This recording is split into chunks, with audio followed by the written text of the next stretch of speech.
This is really where we left off. This is page 11 in your books. And what we were talking about was using Hercules as decision support and how the markets really work, what actually happens, why there's short-term opportunities. So let's give it a bit of review. Really, the essence of what is going to be helpful for you to know is on discs 3 and 5. And that's where I go through the main body of the trading tactics. If you want all the theory and the ramblings of the madman, if you will, use discs 3 and 5. You can also go to the quick start videos and walk through the checklists. In the quick start, if those of you, how many of you have gone through the quick start videos, first of all? Are those okay? Yeah? How many of you have actually used the checklists? Not very many. Okay. On the website, there are trading checklists which you can go through for two basic types of trades. One will be trend continuation. That would be, if you look on your image on page 11 or the screen, would be if you're looking at the left side of the chart and you're expecting price to keep going up. That would be a trend continuation. Okay, that's where either the other guy is coming into the market and you're seeing sustained buying, and when the market does relax, it's not very long. Okay, because think about it again. Why does it happen? Because a guy like me gets this order, buy 50 million euro. I don't really think much else about it. I need to gauge what is the market opportunity right now. I'm not worried about next week. I'm not worried about next month. I'm not looking at a monthly chart. I might be looking at a 5 or a 15-minute chart. But mostly I'm looking at where are the orders. So the order hits my desk. Now my neck is on the line. Because if I don't get the 50 million bought, I might lose my job or I might lose my bonus. So I go into the marketplace and I'm looking for activity. Remember, if we want to buy a sandwich, we have to go where they're selling them. We can't just go in and buy them anywhere. If you're in the middle of the Gobi Desert, probably not going to find a sandwich. You might find some couscous, but not a sandwich.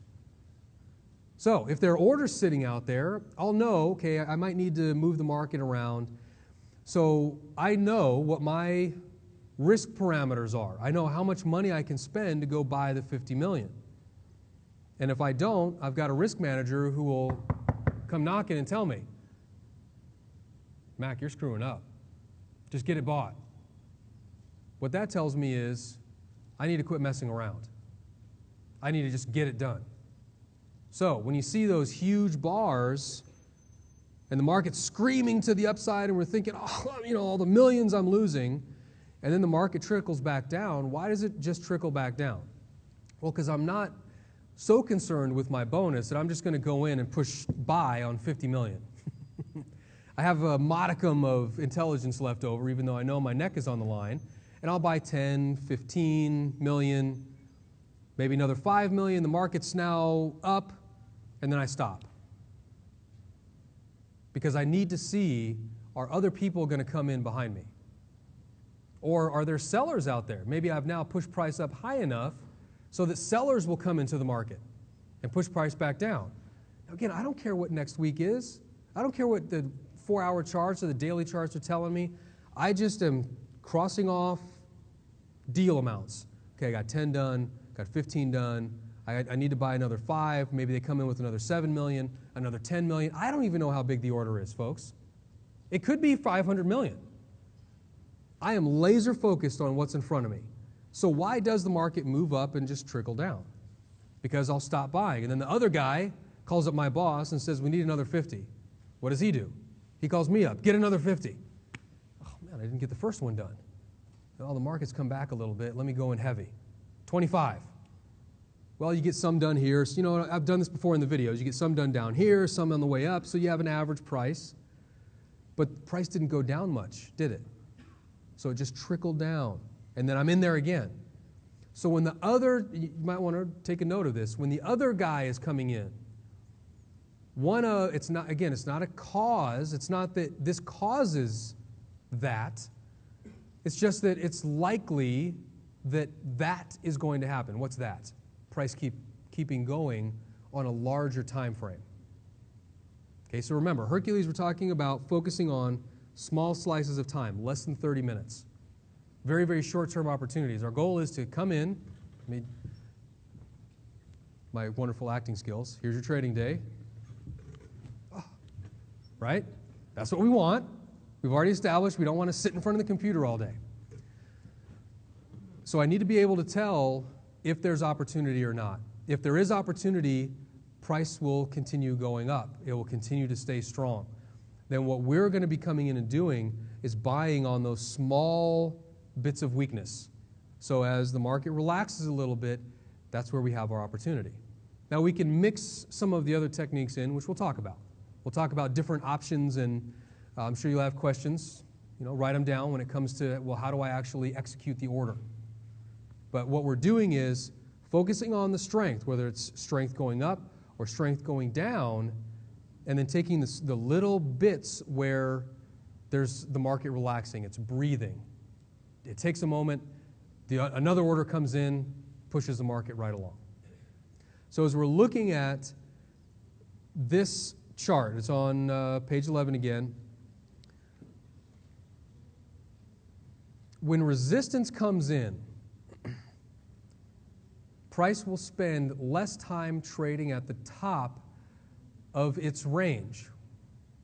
What did he just say? What do I mean?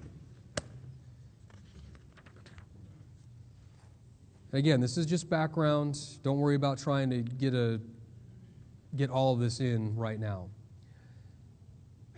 If we're looking at time, and say we're looking at time in 5-minute chunks,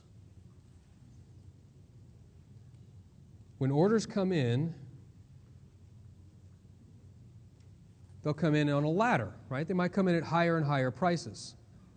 Well, we don't focus on each individual order. We look at the bar, right?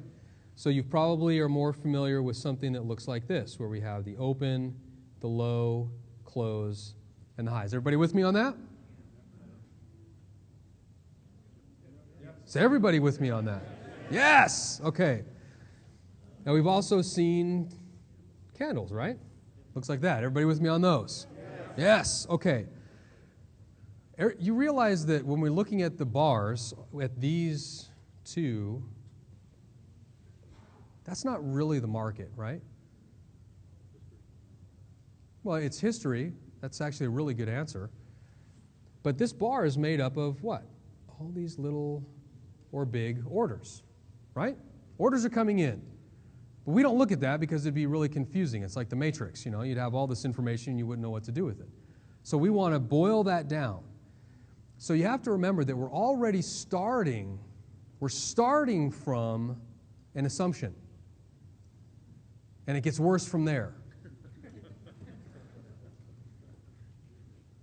So, as we try and take all of these bits of information and make sense out of them, we come up with that, which is the bar, the candlestick, high, low, the wicks. And when we look at candlestick analysis, the reason why the candlestick is such an easy visual cue is because we have a big blob, that's the body, and then a smaller, skinny blob, that's the wick. So visually, we can recognize it very, very quickly. That's the whole goal. That's also the goal with Hercules. We're trying to take